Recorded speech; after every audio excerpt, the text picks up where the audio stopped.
Bonjour à tous. Alors, dernier essai avant de bien commencer. Donc, c'est toujours bon, vous m'entendez correctement ou il y a besoin que je parle plus fort, plus distinctement?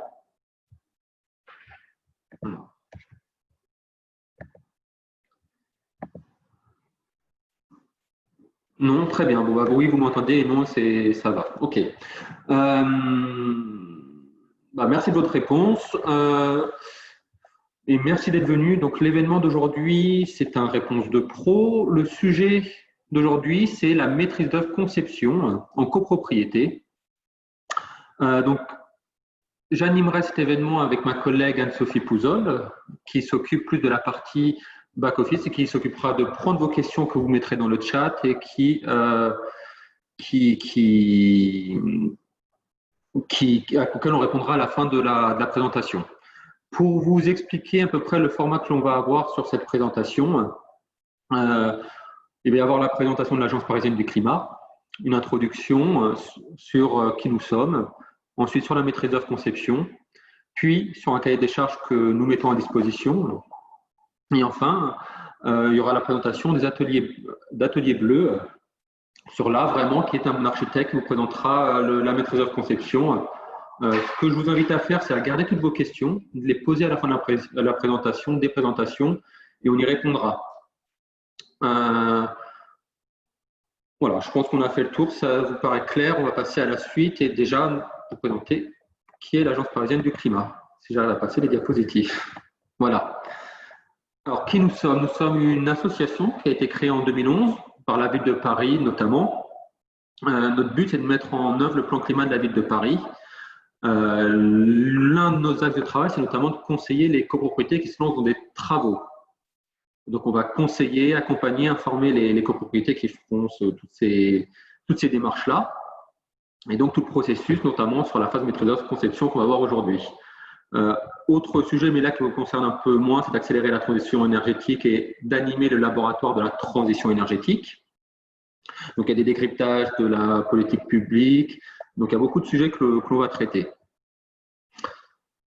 Si vous, en tant que particulier, vous souhaitez nous contacter et prendre rendez-vous avec l'Agence parisienne du climat, vous avez ces deux liens qu'on vous enverra avec les présentations, soit via le lien clic rendez-vous ou par téléphone. Vous pourrez donc prendre rendez-vous avec un conseiller, échanger avec lui pour faire mûrir votre projet, pour qu'on puisse vous accompagner tout au long de ce processus, qui peut parfois être très long, mais le fait d'avoir quelqu'un qui vous accompagne tout au long de vos projets, ça aide à les mettre en œuvre. Donc, le programme d'aujourd'hui, comme je vous l'ai dit, donc, une demi-heure, c'est peut-être un peu long, de présentation de l'Agence parisienne du climat, de cahier des charges de maîtrise d'œuvre. Ensuite, une autre demi-heure des ateliers bleus, ce sera monsieur François Virolo, qui est juste à côté de moi, qui fera sa présentation. Voilà, qui est juste à côté de moi. Vous l'aurez en face de vous dans quelques minutes. Et enfin, une demi-heure de questions-réponses. Donc, le réponse de pro se terminera à 16h30. Et vous aurez les présentations ensuite d'ici la fin de la semaine. Pour vous aider dans l'accompagnement, pardon, excusez-moi. Pour vous aider dans notre accompagnement de copropriété, on dispose d'un outil qui s'appelle le Coach CoPro. Peut-être vous en avez entendu parler, peut-être vous y êtes déjà inscrit. Le but, c'est de faciliter votre mise en relation entre copropriétaires et professionnels pour vous aider à favoriser votre projet. Au-delà de ça, vous êtes accompagné par un conseiller de l'Agence parisienne du climat qui répondra à vos questions sur tous les sujets techniques, sur les sujets financiers, voilà, qui sera un premier niveau de conseil pour vous aider dans votre projet. Et pour rappel, on est aussi une association et on propose un conseil neutre et gratuit. À côté de ça, on dispose aussi d'outils, dont d'un annuaire des professionnels. Donc, sur cet annuaire, il y a des professionnels qui sont affiliés au Coach CoPro. Ça vous permet, vous, d'avoir un annuaire pour trouver un professionnel adapté selon votre projet. Donc, si vous avez besoin d'un maîtrise d'œuvre, vous pouvez y trouver d'une maîtrise d'œuvre, un architecte, d'un bureau d'études ou tout autre corps de métier de la rénovation, vous pouvez en trouver sur cet annuaire. Pour les professionnels, ça permet aussi de les mettre en visibilité. pour reconnaître quels sont les professionnels qui travaillent sur la copropriété, sur la rénovation énergétique, sur la végétalisation, etc. Ça permet aussi de tout regrouper cela. Ça vous permet aussi de trouver un professionnel selon l'avancement du projet où vous en êtes. Si vous êtes en phase d'études, en phase maîtrise de conception ou de travaux. Vous pouvez également trouver des références sur de projets qu'ils ont faits. Donc, il y a vraiment toute une gamme d'outils assez importante sur cet annuaire et on vous invite vivement à le consulter. Et le lien sera également dans les présentations. Donc, allez-y, utilisez-le, naviguez dessus pour contacter des professionnels et enfin mettre en œuvre votre projet.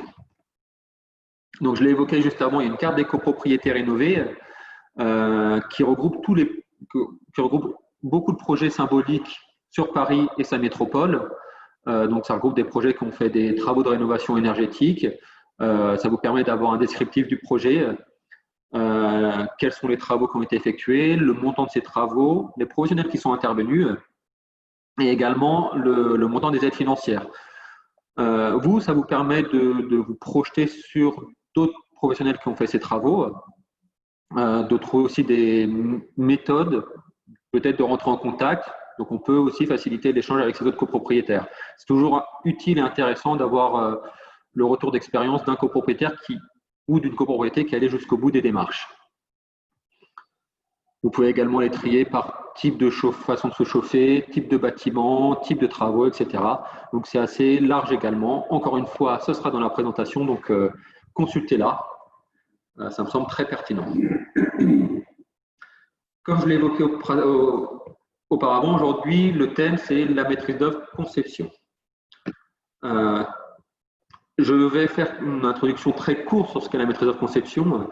Je pense que ce sera détaillé bien plus tard et bien mieux que moi. Donc, c'est un projet qui, en temps normal d'un projet de copropriété, intervient après la phase étude, où ça vient compléter la phase étude, en tout cas. Ça permet de concevoir le projet, qui soit adapté aux besoins de la copropriété. Donc, l'architecte, le maître d'œuvre, va concevoir le projet. Quand je parle de concevoir, il va notamment rédiger les cahiers des charges, les dossiers de consultation des entreprises, les études supplémentaires qu'il faudra faire. Également, surtout sur Paris, c'est important, il y a un besoin de connaître la faisabilité du projet urbanistique. Est-ce que les architectes des bâtiments de France acceptent que le projet soit fait tel qu'il est prévu? Ou en tout cas, si ce n'est pas le cas, comment il peut être remanié pour que ce soit accepté? Et enfin, préparer les autorisations nécessaires à la réalisation des travaux. C'est un sommaire très rapide de ce que peut faire le maître d'œuvre. Vous allez rentrer dans le détail très rapidement, en tout cas dans un détail, vous allez approfondir ce sujet-là très rapidement. Pour vous aider à bien prévoir cette maîtrise d'œuvre conception, la PC dispose d'un cahier des charges maîtrise d'œuvre conception qui a été rédigé en 2015. L'un des premiers objectifs est de sensibiliser la copropriété sur cette phase. Pourquoi on pense qu'il y a un sujet de sensibilisation? C'est que toutes les copropriétés ne passent pas malheureusement par cette étape qui nous semble très importante pour que le projet soit cohérent et qu'il puisse aller jusqu'au bout et que les travaux soient faits selon les règles de l'art. Également pour informer la mission de maîtrise d'œuvre, qu'est-ce que c'est, qu'est-ce que l'on attend. On met aussi à disposition des outils, des tableaux comparatifs pour que vous puissiez être capable de comparer les différentes offres des maîtres d'œuvre que vous allez recevoir. Si vous en avez 3, comment vous comparez plusieurs maîtres d'œuvre qui ont de très bonnes références, de très bonnes capacités? Ça va peut-être vous aider aussi. Et enfin, c'est aussi de pouvoir définir et cadrer les missions de la maîtrise d'œuvre lors de la conception, puis de la phase travaux, si ça y va jusque-là, évidemment. C'est ce qu'on espère en tout cas. Également, nous avons une équipe de conseillers à l'Agence parisienne du climat. Donc, je l'ai évoqué via l'outil Coach CoPro. Si vous y êtes inscrit ou si vous allez vous y inscrire, vous allez pouvoir être accompagné par des conseillers de l'Agence parisienne du climat pour vous aider à concevoir le projet, à vous expliquer la méthodologie, les prochaines étapes. L'idée, c'est que vous puissiez être accompagné pendant tout votre projet, de la phase de réflexion jusqu'à la mise en œuvre, jusqu'à la fin des travaux. À côté de ça, c'est aussi un moyen d'avoir plusieurs outils, donc des cahiers des charges. J'ai évoqué le cahier des charges maîtrise d'œuvre conception juste avant. On dispose également d'un autre cahier des charges qui est pour la réalisation d'un audit global notamment. Et on continue de produire des cahiers des charges, des notes pour vous aider à accomplir, à réaliser votre projet. À savoir que lorsque vous allez vous inscrire sur ce Coach CoPro, vous avez accès à plusieurs documents et des outils que vous pouvez utiliser au sein de votre copropriété pour communiquer, pour expliquer ce que vous souhaitez faire. En second lieu, vous avez accès à un annuaire des professionnels. Ça, je l'ai expliqué, je ne vais pas y revenir. Et pareil pour la carte des copropriétés rénovées. Donc, on va vous apporter un conseil neutre et gratuit, je l'ai expliqué. L'une des missions qu'on va pouvoir faire, c'est notamment étudier et vérifier les devis. Donc, est-ce que les devis sont bien faits, notamment pour les aides financières? Est-ce qu'ils sont suffisamment clairs pour que les missions correspondent à ce que vous attendez? Voilà, on va pouvoir regarder ça. On est toujours neutre et gratuit, on ne va pas vous privilégier certains professionnels par rapport à d'autres. Le but du jeu, c'est que c'est vous qui avez la dernière décision. C'est vous qui prenez la dernière décision. Et l'Assemblée générale, évidemment. Plusieurs liens utiles, donc la plateforme Coach CoPro, ça que vous aurez dans la présentation, l'annuaire des professionnels, le cahier des charges de maîtrise d'œuvre conception qui nous concerne aujourd'hui, et cette carte des copropriétés rénovées. Donc, je pense que c'est des liens qui sont tous utiles pour que vous puissiez concevoir votre projet si vous en êtes à cette étape, ou en tout cas préparer votre maîtrise d'œuvre conception qui, j'espère, arrivera bientôt. À côté de ça, on organise d'autres événements. On a adapté nos événements au confinement qui a eu lieu. Donc maintenant, on fait encore des événements webinaires. On espère en faire d'autres en présentiel d'ici la rentrée, selon l'évolution sanitaire. Toujours est-il qu'on a arrêté 2 dates pour l'instant. Donc un réponse de pro le 23 septembre, qui concerne le diagnostic technique global, un nouveau référentiel. À savoir qu'on a travaillé ces derniers temps en interne avec d'autres professionnels sur la réalisation d'un nouveau référentiel pour le DTG qui n'avait pas de cadre bien défini. Donc, ce sera l'occasion de le partager et comment ça peut vous être utile dans votre copropriété et à qui ça s'adresse. Et enfin, on en a une autre date, le 14 octobre, dont le thème reste à venir. Donc, c'est aussi l'occasion, vous, dans les commentaires, si vous avez des sujets que vous souhaitez aborder, voilà, ça pourra peut-être donner lieu à d'autres événements dans le futur. On est aussi, qui concerne évidemment la rénovation énergétique, donc on est aussi preneur de vos idées, évidemment. Et je répète, vous pouvez prendre rendez-vous avec l'Agence parisienne du climat, vous aurez tous les liens. N'hésitez pas à nous contacter si vous avez un premier projet peut-être individuel. On pourra vous conseiller dessus pour ensuite avoir peut-être une réflexion au niveau de l'ensemble de votre copropriété. Merci bien de votre écoute. J'ai passé à la présentation des ateliers bleus et puis voilà, je vous remercie de votre écoute. Et les questions sont notées, on y répondra à la fin, évidemment.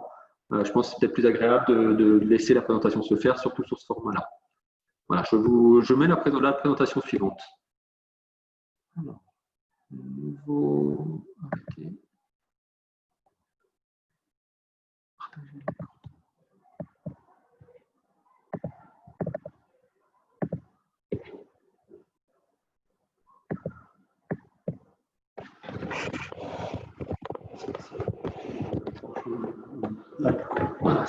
Oui, alors bonjour, je me présente, je suis François Virolo, architecte, et donc ma structure s'appelle les Ateliers Bleus.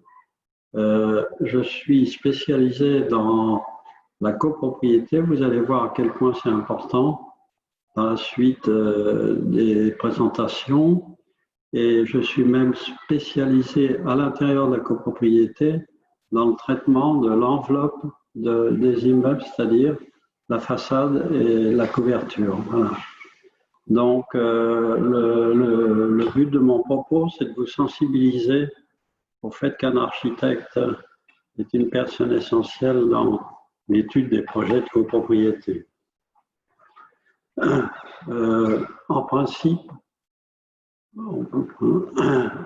En principe, le schéma idéal, qui n'est pas toujours possible, moi j'ai toujours été surpris que les copropriétés sont extrêmement différentes. Il y a des petites copropriétés avec des petits immeubles classiques et puis il y a des énormes barres de copropriétés.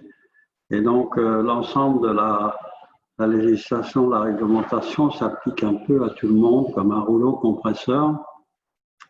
Et donc le schéma idéal serait celui-ci, c'est-à-dire que nous, quand on rentre comme architecte, il y a déjà un petit bilan qu'on appelle le BIC, un bilan initial de copropriété qui a été fait par les gens sur place. Nous, on le peaufine et à la suite de ça, on propose une démarche beaucoup plus globale avec un audit global partagé et de fil en aiguille pour arriver à la conception, à la réalisation d'un projet plus complexe. Mais cette démarche-là, évidemment, s'applique aux copropriétés qui, à la fois, ont les moyens et le désir. Donc, le bilan initial de copropriété, en général, quand nous sommes appelés dans une copropriété, c'est pour un but précis. C'est-à-dire qu'on va vous dire, à l'eau, la couverture est à refaire, à l'eau, le ravalement de la cour est à refaire. Bon. Nous, en tant qu'architectes, on essaye d'élargir un petit peu le problème. De toute façon, on impose une visite complète de l'immeuble, parfois même de tous les appartements. Et à la suite de ça, on fait une synthèse avec un petit bilan initial de copropriété qui permet d'avoir une vision globale des travaux à faire. L'étape qui suit ce petit bilan, qui s'appelle le BIC, est la réalisation d'un audit global partagé. Cet audit n'est pas toujours possible. Il implique la participation de techniciens, un thermicien, un architecte, un financier, et ça vise à une espèce de synthèse beaucoup plus emphatique de l'ensemble des problèmes qui se posent dans une copropriété. Cet audit global pose quand même un problème dans la mesure où il a été pris en main par évidemment des gens qui sont toujours agiles pour proposer sur Internet des prestations. Et on aboutit, en fait, le contenu de cet audit global n'a jamais été très bien défini, ce qui fait qu'on aboutit à des contenus mal détaillés, des prix. La proposition de devis est parfois du simple au double. Il y a des carences parfois énormes, en particulier sur le volet énergétique, et des mauvaises analyses du pôle financier. Donc là, vous avez à droite une proposition, effectivement, qui vous aide en plus en contactant Éco-Rénovant Paris, non seulement à avoir des subventions, mais à vous adresser à des gens sérieux. Donc, c'est dommage, on ne peut pas voir ce titre.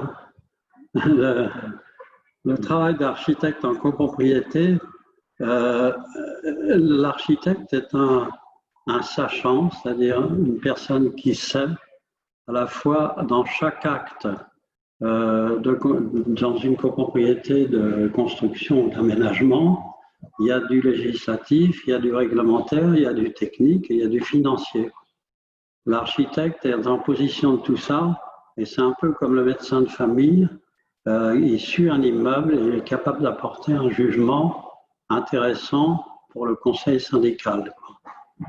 À part de très rares exceptions, il est engagé en général pour un travail précis, par exemple le ravalement d'une façade. Mais il prend en charge, de par sa nature, de par sa formation, il est capable de prendre en charge l'ensemble d'un immeuble et d'élargir un peu le propos qu'on lui propose. Ce qu'on lui demande, en fait, et quel est son rôle, c'est d'abord de débrouiller les contacts avec l'administration. On verra plus loin d'ailleurs que quelquefois c'est carrément utile d'agir avant, l'administration étant les mairies, les DDE, les PLU, tous les sites classés, les protections patrimoniales. Ensuite, on lui demande d'établir un diagnostic et d'établir à partir de ce diagnostic un cahier des charges. Ce cahier des charges va lui permettre de lancer un appel d'offres auprès de 3 entreprises. En général, à moins qu'il y ait un désir du conseil syndical d'en faire plus ou moins.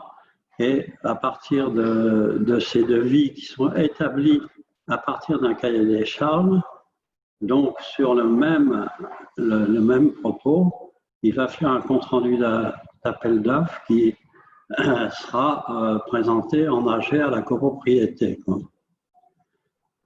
Dans la réalité, comme il est conscient de l'enjeu climatique, il va essayer de dépasser sa mission en proposant chaque fois que c'est possible une amélioration dans ce sens.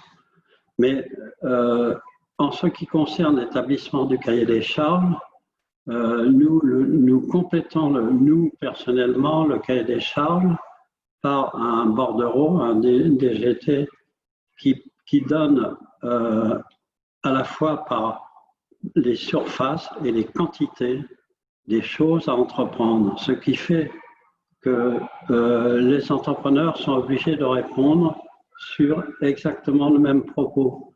Il n'y a rien de pire dans une assemblée de se trouver avec des gens, des poireaux et des carottes. Il y en a un qui aura conçu son ravalement en peinture, l'autre aura conçu une réparation en pierre, etc. Et c'est invotable. Alors que ce qu'on demande à l'architecte, c'est de faire un produit qui fasse qu'il y ait une cohérence dans les réponses. En plus, nous présentons dans tous les projets qu'on fait, que vous avez en bas à gauche, par exemple, une présentation infographique, c'est-à-dire la mise en situation du projet tel qu'il va être une fois réalisé, ce qui fait que la copropriété peut voter sereinement sur quelque chose qu'elle voit et dont elle connaît le prix.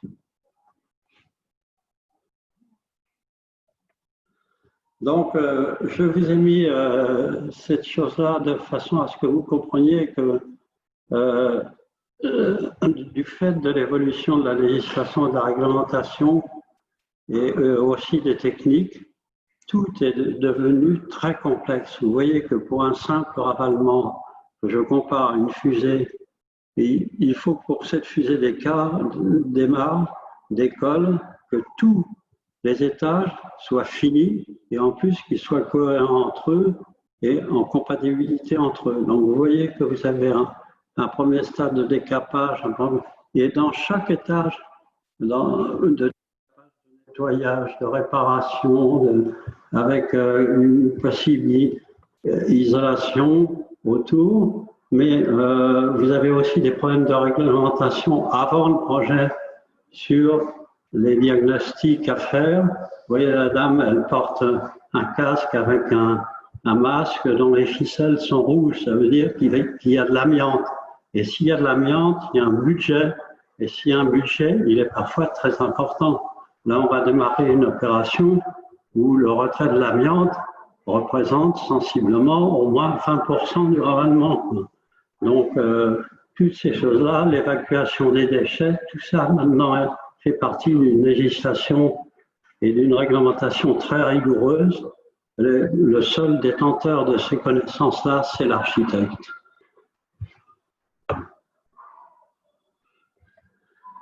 Donc, l'architecte va en premier lieu, vous verrez après, je vous montrerai un exemple qui montre bien comment ça fonctionne, va prendre des contacts, il va avoir une certaine idée de son projet, mais avant de lancer vraiment de façon radicale cette entreprise, il va prendre des contacts autour de lui pour voir quelle est la faisabilité de ce projet. Ces contacts, c'est l'ABF, c'est la mairie, c'est les services d'urbanisme. Bon, à ce niveau-là, il y a certains blocages qui se créent, en particulier au niveau de l'ABF. Il y a d'énormes difficultés dans la mesure où l'ABF est le garant d'un patrimoine et qu'il le défend corps et bien. Et qu'en particulier dans les projets qui concerne l'isolation thermique ou la défiguration d'une façade existante par l'application d'isolation, il y a parfois des choses qui s'affrontent et des refus de l'ABF. En fait, si vous voulez, l'ABF a un droit régalien sur lequel on ne peut pas revenir. Il va donner un avis conforme ou non conforme. S'il donne un avis, je crois que c'est non conforme, hein, donc à ce moment-là, ça veut dire que c'est un refus clair et net. Et donc, à ce moment-là, il faut soit aller au tribunal administratif, soit monter une commission très complexe qui n'aboutit jamais avec le préfet, ou abandonner le projet. Le problème de l'ABF, c'est qu'il doit faire des mobilités. Donc, on a sur des opérations très complexes où on discute depuis des années, on finit par avoir des accords de l'ABF, mais l'ABF change et le nouveau de l'ABF, lui, n'est pas d'accord avec ce qu'a dit le précédent. Donc, vous voyez que le fait d'employer un architecte vous permet quand même de rentrer dans le vif avec ces gens-là, de vous informer, etc. Les choses sont un peu compliquées. Vous avez des zones comme les PSMV à Paris ou dans certaines villes qui sont des secteurs protégés, mais maintenant, vous savez que dans le cadre du PLU, c'est-à-dire les nouveaux plans d'urbanisme des villes, les villes ont droit de remarquer certains immeubles et d'imposer certaines restrictions sur la façon de les rénover. C'est ce qu'on appelle la protection patrimoniale. Vous voyez en bas à droite, on donne le nom, l'adresse, on définit les caractéristiques. Et donc, c'est quelque chose qui va se surajouter à la vie de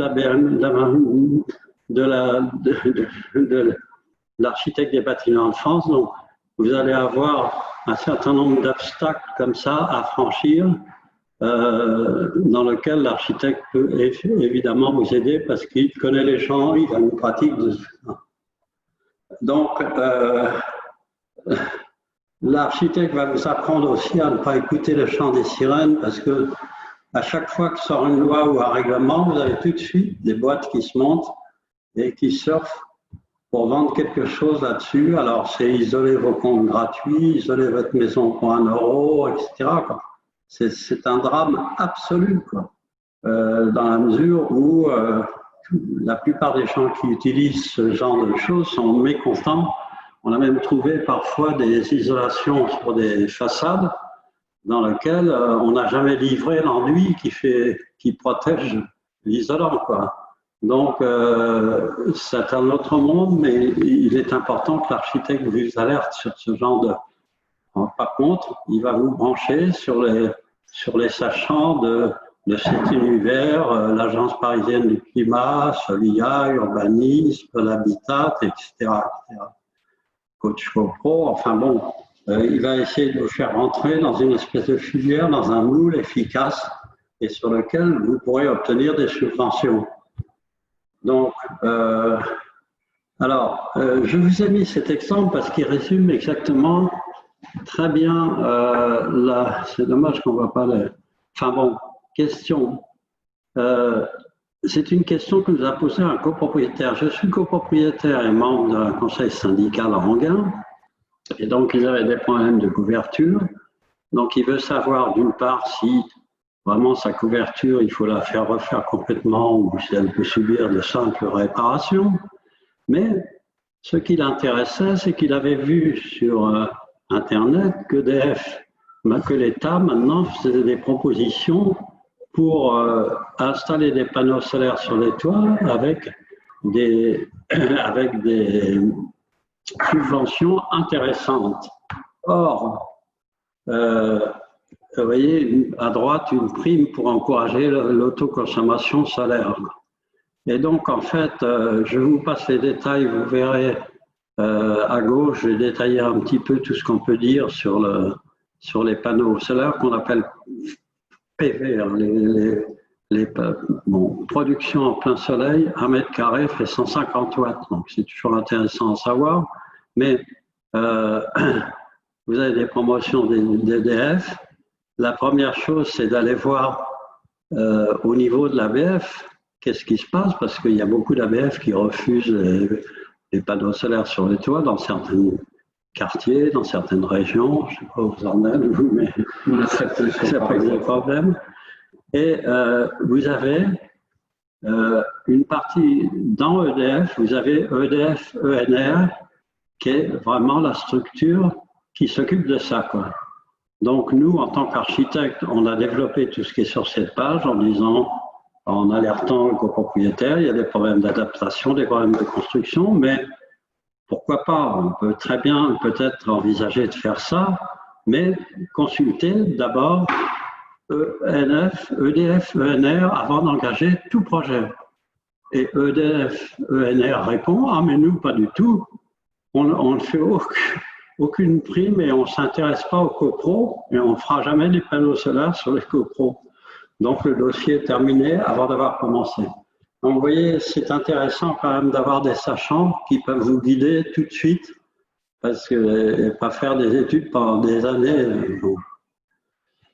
En ce qui concerne l'isolation thermique par l'extérieur, c'est à la fois un problème de blocage aussi de certaines administrations, mais nous on considère que c'est un problème intéressant dans la mesure où on considère que la façade est finalement comme un média, une affiche qui exprime quelque chose, quoi.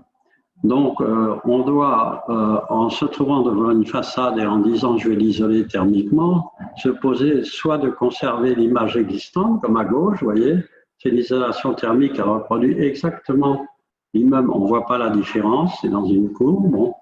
Soit carrément de changer l'image, à gauche c'est l'immeuble tel qu'il était, à droite, hein. Soit, alors ce qui est très astucieux, vous voyez, cette tour a été isolée et on ne voit pas la différence, bien que ce soit des matériaux complètement différents, on ne voit pas la différence avant et après. C'est absolument, il y a une espèce de charte graphique qui a été respectée, enfin, c'est tout à fait génial, quoi. Et donc, vous savez qu'il y a un décret qui vous oblige à faire ce qu'on appelle des travaux embarqués, quoi. Alors, ce décret qui est extrêmement restrictif dans la mesure où il est assez dictatorial au début, mais il y a une dizaine de postulats qui permettent d'échapper à ce suivant qu'on ait un caractère, etc. Donc, on en est réduit, si vous êtes dans une copropriété, vous avez les parties privatives et les parties communes. Les parties privatives, c'est principalement les fenêtres. Si les gens ne veulent pas changer les fenêtres, on va avoir des problèmes, vous voyez, dans la mesure où si vous ne rentrez pas l'isolation dans les brasements, c'est-à-dire dans la partie intérieure des fenêtres, vous allez avoir ce qu'on appelle un pont thermique et vous allez avoir des vrais passoires thermiques, c'est-à-dire que on est avec ce décret d'isolation embarquée en train de s'embarquer, c'est le cas de le dire, vers des bâtiments qui à la longue seront de véritables passoires thermiques. Bon. Bien que ça apporte un confort, une certaine isolation, ça apporte quelque chose, quoi. Bon. Donc, on est obligé de prendre un parti, et en tant qu'architecte, nous, on dit les parties communes, on embarque, vous voyez, à droite, vous avez un immeuble avant-après, c'est-à-dire, par contre, les fenêtres, s'il y a une modification, on oblige les gens à permettre le retour, c'est-à-dire si la fenêtre d'origine, si on veut rentrer d'isolation, il faut la faire un peu plus petite, etc. Il y a tout un tas d'astuces. On a des isolants minces qui permettent de rentrer plus facilement dans les épaisseurs, etc. Mais donc, la doctrine pour nous, c'est dans les parties communes, on embarque l'isolation, et dans les parties privatives, s'il y a une modification, on embarque, sinon on laisse tel quel. Malheureusement, on ne peut pas faire autrement. Donc, je ne sais pas si j'ai tout à fait répondu à votre attente, mais ce que je veux vous dire, c'est que vous avez l'architecte de copropriété, c'est c'est une personne motivée, non mercantile, qui va faire une analyse de votre projet, concevoir, préconiser, contrôler ce qui, au niveau du chantier, ce qui a été, et vous assurer une garantie. Et en réalité, si vous réfléchissez bien, malgré les quelques honoraires que vous allez verser à l'architecte vous fera gagner de l'argent, car partir sans un architecte sur un projet, vous ne connaissez pas les prix, vous ne connaissez pas les entreprises, vous ne connaissez pas tout un tas de choses qui fait que les honoraires d'architecte sont complètement dérisoires par rapport à l'argent qu'il vous fait gagner. Donc, un architecte vous fait gagner de l'argent. Là, j'ai mis la date de notre président parce qu'en fait, nous avons mis au point cette compagnie des architectes de copropriété pour offrir aux syndics et aux copropriétaires des gens, à l'intérieur on fait une formation, des gens qui sont vraiment spécialisés dans la copropriété. Il n'y a rien de pire que de prendre un architecte qui ne fait que du neuf et de l'introduire dans une copropriété. C'est vraiment un métier à part et nous, on s'est tous engagés sur l'entretien. Au départ, on était 5. Moi, j'étais à l'origine de cette association, d'ailleurs. Et maintenant, on est 100. Donc, voilà, si vous voulez contacter, vous pouvez contacter Vincent, qui est le président. Voilà, je vous remercie de m'avoir écouté, en espérant vous avoir apporté quelque chose. Merci beaucoup, c'était très bien. De toute façon, je vais encore vous solliciter, puisqu'on va vous poser, il va y avoir des questions qui ont été posées. C'est moi qui vais les lire et vous les poser directement, ne vous inquiétez pas. Une chose, la présentation sera envoyée. Donc, vous aurez aussi les contacts de la compagnie des architectes de copropriété et de M. Arnaud Vincent. Donc, on va passer aux questions. Juste récupérer les questions.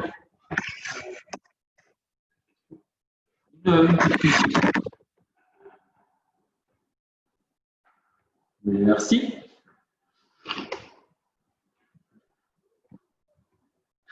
Alors, la première question. Pardon.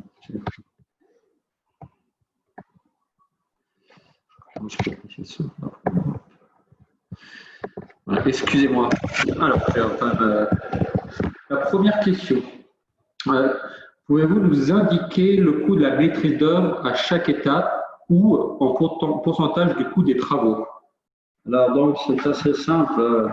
Nous, on a mis au point un barème qui se situe globalement, pour l'étude et le chantier, entre 8 et 10% du hors-taxe du mémoire des entreprises. Bon.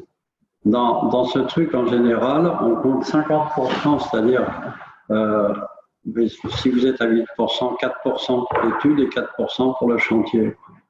Donc, je ne sais pas si j'ai répondu à votre question, mais c'est ça. Mais ça ne dépasse jamais 10 et ça se balade entre 8, 8,5, 9. Ça dépend aussi de quels travaux il s'agit, quoi. Si c'est des petits travaux, si c'est des gros travaux, enfin, il y a des petits... Donc, si je comprends bien, c'est selon la copropriété, son projet, voilà, ça va varier. Nous, en général, on prend 8,5, donc voilà. Question suivante de Madame Dubin. Est-ce que vous connaissez la différence entre un audit global que vous avez évoqué et le DTG, diagnostic technique global?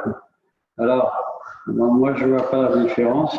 Peut-être que mon voisin répondra, mais donc, c'est une différence verbale de mots, mais je ne vois pas la différence. Alors, il y a effectivement une différence. Je pense que ce sera le sujet ça, de la prochaine réponse de pro qu'on aura en septembre, où là, on va évoquer le DTG, le diagnostic technique global, et l'audit global, et les différences qui peuvent exister entre ces deux types d'études. Je pense que c'est peut-être pas le sujet premier de la présentation. Il faut quand même dire un mot, si vous voulez, c'est que au départ, je vous l'ai dit, il y a des petites copropriétés, puis il y a des énormes copropriétés. Il y a des copropriétés où il y a 10 barres d'immeubles, et puis il y a des copropriétés où il y a 3 étages. Hein.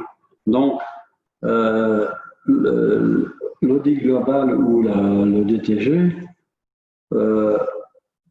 ne s'applique pas forcément à toutes les copropriétés, ne serait-ce que, en particulier, il y a une chose qui est très mal gérée, c'est le chauffage lorsqu'il est commun. Bon. Mais vous avez des copropriétés où il n'y a pas de chaudière, il n'y a pas de chauffage commun, quoi. Or, il y a énormément d'argent à gagner sur le chauffage, quoi. Sur le réglage, sur les façons d'intervenir, sur les chaudières, etc., etc., quoi. Alors que vous avez des petites copros qui ont un petit chauffe-eau ou un radiateur électrique. Donc, si vous voulez, un peu l'inconvénient de ces diagnostics globaux, c'est que d'une part, ils ont été pris en main pas toujours par des gens sérieux, et d'autre part, ça aboutit à finalement des votes de travaux globales, c'est-à-dire forcément des enveloppes de travaux importantes, et que les copropriétés ne sont pas toujours préparées à ça, quoi. Parce qu'il ne faut jamais oublier qu'une copropriété a une économie. Il y a des copropriétés qui sont pauvres, puis il y a des copropriétés qui sont riches. Moi, je trouve effectivement que dans tout ça, on n'a pas assez détaillé ce que c'est qu'une copropriété. Il y a des petites copropriétés, il y a des copropriétés riches, il y a des copropriétés intelligentes, il y a des copropriétés, etc., quoi. Donc, il y a un travail énorme à faire là-dessus.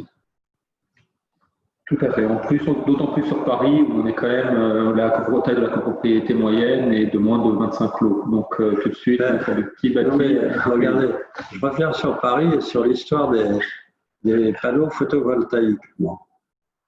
Paris ne veut pas, ils ne veulent pas de photovoltaïque. Et quand le photovoltaïque a démarré, on s'est intéressé, parce qu'il y a quand même à Paris des hectares de toitures extra plates en zinc qui pourraient accueillir du solaire. Bon. Eh bien, on a commencé à travailler là-dessus, on a trouvé des fabricants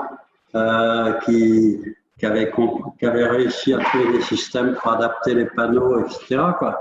Mais à l'époque, le solaire était pris en main par une personne qui était à Montpellier. Et donc, on a envoyé tout ça à Montpellier, et le gars a répondu, mais je ne comprends pas pourquoi vous vous intéressez au zinc, il n'y a pas de toiture en zinc en France. On lui a dit, Paris, j'en ai rien à foutre de Paris. Non, mais ça, c'est la France, c'est comme ça. Je vais passer à la question suivante de Véronique M, qui est la suivante. Le travail de l'architecte en phase de conception inclut-il l'information de la copropriété sur l'obligation d'obtenir l'accord des voisins mitoyens? Donc, notamment l'empiètement sur la copropriété voisine. Ouais, alors ça, c'est un problème très, très délicat, bien sûr. Enfin, c'est plutôt un problème qui relève du syndic et de la négociation entre les copropriétés. En général, ça n'aboutit pas, mais bon, il y a des courriers types avec des échanges qui prévoient en cas de démontage ou d'isolation, parce qu'effectivement, on va prendre une petite partie chez le voisin, etc. Mais bon, c'est plutôt du rôle du syndic que de l'architecte. L'architecte soulève le problème. C'est-à-dire que moi, j'ai pris une copro, là, j'ai dit, je vais isoler le pignon, mais essayer de discuter avec le voisin, parce qu'on est chez lui. Hein. Donc voilà, ce n'est pas tout à fait notre rôle. Est-ce que vous avez d'autres questions? Je vais les prendre, posez-les maintenant, profitez-en. Alors, je vous laisse 2 petites minutes si vous avez d'autres questions, le temps que vous puissiez les rédiger. Si vous voulez, si je peux ajouter un mot, il faut, pour que ça marche, les copropriétés, c'est très complexe. Pour que ça marche, il faut qu'il y ait une forme d'empathie entre le syndic, l'architecte et la copro, quoi. Et s'il y a une symbiose et que tout le monde marche la main dans la main, à ce moment-là, c'est positif et ça peut aboutir, quoi. Mais très souvent, on aboutit à des copropriétés. On arrive dans des copropriétés qui sont hésitantes, le syndic est en bascule, enfin bon. Donc, ça devient très compliqué. Il faut vraiment que toutes ces forces s'unissent entre elles pour créer du positif. Alors, il me semble qu'on a une autre question, je vais la prendre.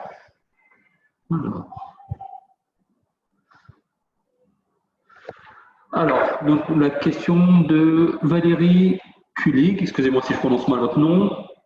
Bonjour, dans le cadre d'une rénovation de toiture, son isolation est-elle obligatoire ou optionnelle? Effectivement, l'arrêté municipal ne vise que les façades pour le moment, il n'y a pas grand-chose sur les toitures. Donc, alors, il y a un débat dans la mesure où l'isolation sur la toiture est très, très favorable à la personne qui est immédiatement en dessous. Ensuite, la répartition des déperditions est relativement moyenne et parfois minime à rez-de-chaussée. Donc, il y a une discussion, mais il n'y a pas d'obligation légale, enfin, de mon point de vue. Non, je ne connais pas non plus. Pour les murs, oui, vous avez tout à fait raison, pas pour la toiture. Une autre question qui est arrivée avant, je m'excuse de ne pas l'avoir pris en premier, donc de Madame Véronique Michalak. Ma question concernait bien le rôle d'alerte de l'architecte. Peut-on considérer qu'il y a un défaut de conseil sinon? Pardon? Sur l'empiètement, sur l'alerte, est-ce que s'il n'alerte pas la copropriété de l'empiètement, l'architecte n'alerte pas sur ce sujet, est-ce qu'il peut avoir, on peut considérer qu'il y a un défaut de conseil? Bon, visiblement, ça concerne un problème personnel, mais je veux dire, le devoir de conseil de l'architecte, il ne faut pas exagérer. Si vous voulez, un architecte rentre dans moi, je suis entré dans un immeuble dans la banlieue. Je dis, il faudrait quand même passiver les fers en cave.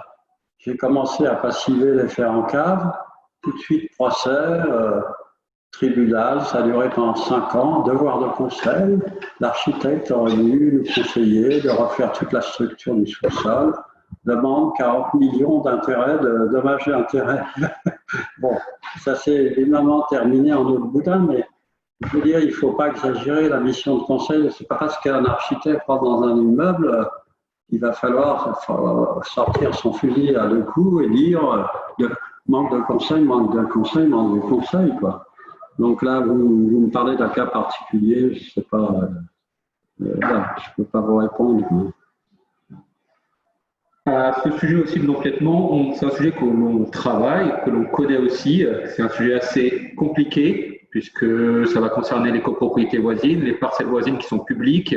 Donc il y a beaucoup de choses qui vont rentrer en jeu dans l'empiètement, d'identifier si c'est une parcelle publique, vers qui on s'adresse à la ville, ce qui n'est pas toujours évident puisqu'il y a des procédures différentes selon les services de la ville. Il y a également, si c'est une copropriété, il faudra négocier aussi, c'est un sujet de négociation, d'empiètement, donc c'est un sujet que l'on prend en compte, que l'on connaît, que l'on travaille aussi pour que ça puisse se faire le mieux possible. Mais c'est un vaste sujet, comme vous le dites, qu'il faut vraiment… Oui, parce qu'en plus, vous avez, à Paris et dans les villes, vous avez des contrats de cour commune. Un contrat de cour commune, ça veut dire qu'entre 2 immeubles, ils ont décidé entre eux de faire une cour commune. Mais donc, les prospects, l'épaisseur des façades, etc., va modifier complètement l'accord de cour commune entre eux, quoi.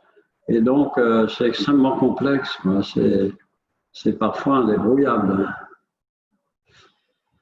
Donc, une petite correction. Donc, merci à Madame Dubin de nous apporter son éclairage qui nous indique que les travaux d'isolation en cas de travaux de ravalement de façade, réfection de toiture ou d'aménagement de locaux en vue de les rendre habitables, donc les travaux d'isolation de toiture sont également obligatoires. Oui, vous avez raison.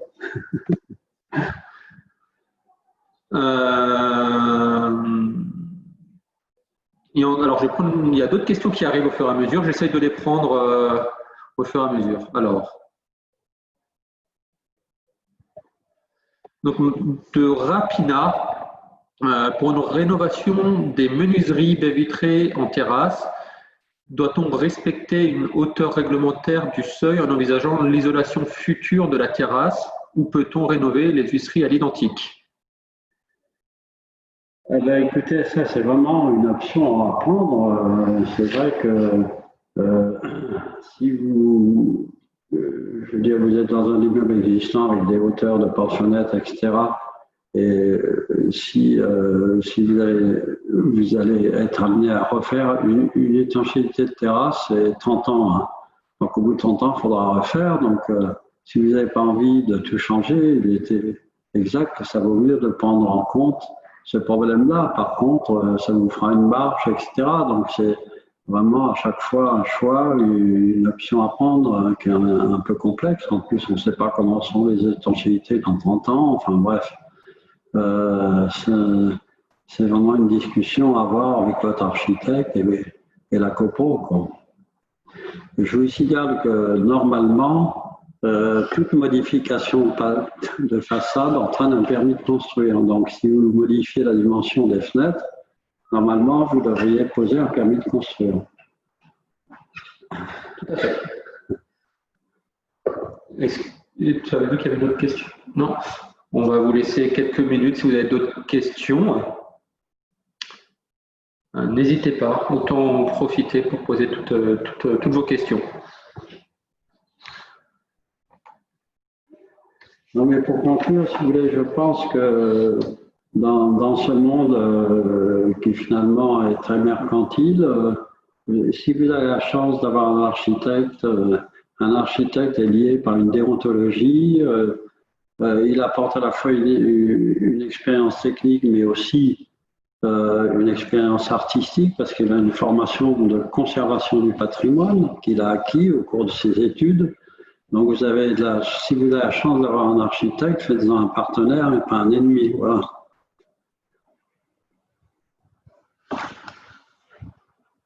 Tout à fait. Alors, encore un merci aussi à Jessica Jacobi-Coali qui nous transmet le décret en question sur l'isolation. On s'excuse pour l'erreur. Mais il faudrait transmettre avec, il y a au moins 10 codicilles de restriction de l'application. Donc, c'est complètement... Il faudrait tout mettre. Hein. Moi, je ne me contente pas du texte de base. Une autre question est arrivée de Pont. À Paris, y a-t-il des obligations de couleur pour les appuis de fenêtre dans un immeuble haussmannien? Question encore très personnelle. Alors, ça c'est très intéressant parce que c'est l'ABF qui décide. Pour le moment, ils se sont tous rangés vers une espèce de grille canon de fusil, etc. Quoi. Mais rien n'empêche de faire autre chose et de discuter avec lui. Quoi. Moi, je vous dirais que personnellement, j'en fais de différentes couleurs, mais je ne le dis jamais. Quoi. Sinon, c'est pas possible. Non, mais il y a un accord, si vous voulez, entre la façade, tout d'un coup, le portail, la couleur du portail, etc., qui fait que sur place, on peut décider d'une couleur. Quoi. Mais bon, vous n'irez pas au tribunal administratif pour ça. Quoi.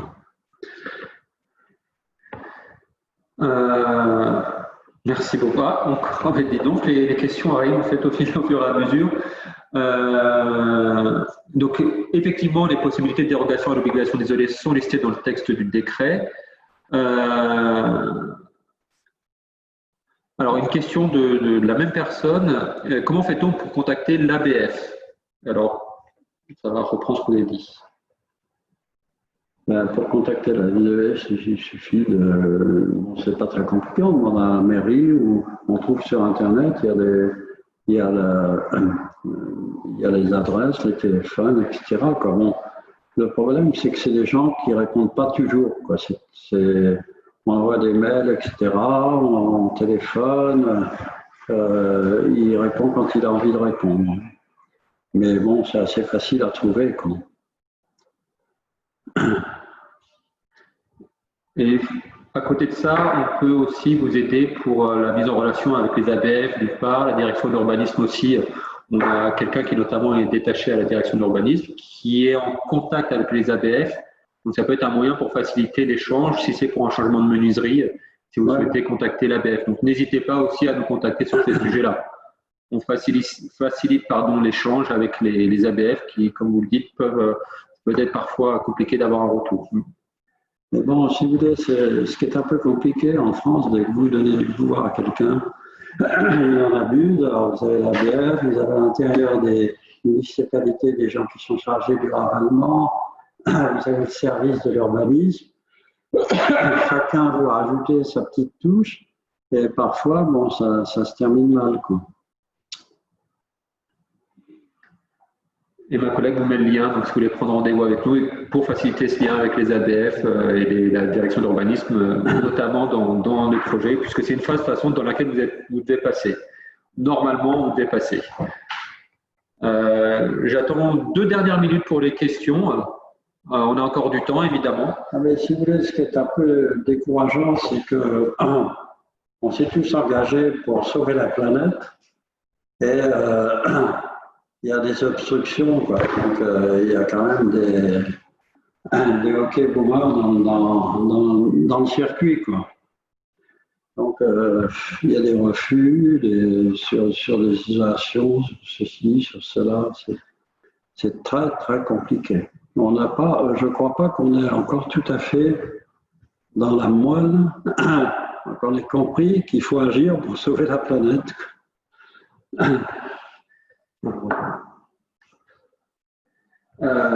Tout à fait. C'est vrai que c'est parfois pas évident les différents discours entre les différentes personnes et ça peut être long, mais en tout cas, il ne faut pas lâcher l'affaire, même s'il y a des difficultés que vous rencontrez. Malgré tout, il ne faut quand même pas lâcher le projet. Il y a beaucoup d'organismes qui existent pour vous aider, pour essayer de le mettre en œuvre. Les professionnels existent aussi pour les mettre en œuvre, pour vous aider. Donc, appuyez-vous sur eux en espérant en faisant tout pour le mettre en œuvre. Évidemment, j'entends bien ce côté difficulté qui peut être rencontré.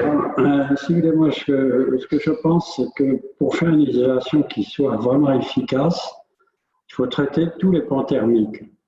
Et du coup, ça coûte cher. Et donc, je trouve que là, en ce moment, on s'engage sur des voies qui sont, en faisant de l'isolation embarquée, mais sans traiter ces problèmes-là, on repousse un petit peu l'affaire. Voilà, je suis désolé parce qu'il y a une petite toux là qui m'empêche de parler. Non, mais donc, dans quelques années, on va se trouver avec des isolations, puis on va dire, ah ben, il y a des ponts thermiques, c'est des passoires thermiques. Et donc, ça serait mieux de bien faire au début, quoi. Mais bien faire, ça coûte cher. Une isolation thermique bien faite, c'est au moins 50% plus cher qu'un ravalement normal. Et donc, il y a des copropriétés qui ne peuvent pas se payer ça. Moi, j'ai des copropriétés qui, arrivés au bout, ne votent pas. Ils n'ont pas d'argent, et je comprends. Donc, c'est compliqué. Et simplement, vous avez des architectes pour les aider, pour les accompagner dans ces projets-là. Je ne crois pas qu'il y a d'autres questions, sauf si ça arrive d'un coup, comme ça l'a fait plusieurs fois. Encore une fois, merci de votre intervention.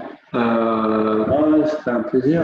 Et on donnera les coordonnées, vos coordonnées aux personnes qui souhaitent vous contacter, les coordonnées de la compagnie des architectes, de copropriété, des ateliers bleus. Et puis merci d'être venu. Pour rappel, à la rentrée, on va avoir d'autres événements sur le DTG qu'on a évoqué tout à l'heure. On vous invite à y participer. Le DTG, il y a une démarche pour rationaliser, un petit peu assainir tout ça, quoi. Donc c'est intéressant d'en parler avec l'ARC et tout ça. Ils ont fait une démarche. Vous avez des éléments. On a travaillé sur ce référentiel avec l'ARC notamment. Donc il faut clarifier. Effectivement, il y a un boulot énorme à faire. Et en plus de bien cibler à qui ça s'adresse. Voilà. Ben, merci beaucoup. Et on vous enverra une dernière question, la toute dernière question, c'est la dernière cette fois. Y a-t-il beaucoup d'immeubles haussmanniens qui ont été rénovés énergétiquement? Il y a beaucoup d'immeubles haussmanniens dont les cours ont été isolés. Ça se limite en général à ça. La façade sur rue, il n'en est pas question, bien sûr. Mais encore que, c'est dommage, j'aurais pu vous amener des photos parce que de temps en temps, on arrive à recopier complètement une façade. On ne voit pas la différence alors qu'elle est isolée, mais bon, ça coûte une fortune. On fait des moulages, des modèles à nature, etc. On reproduit complètement la façade telle qu'elle était à la surface de l'isolation. Mais pour répondre à votre question, c'est surtout les cours, les courettes. Voilà. Mais il y en a, commence à y en avoir pas mal. Hein. Il commence à y en avoir. De toute façon, c'est un sujet que l'on a sur Paris, encore une fois. Ça, c'est à traiter. Non, mais c'est pour ça que je vous ai montré l'image.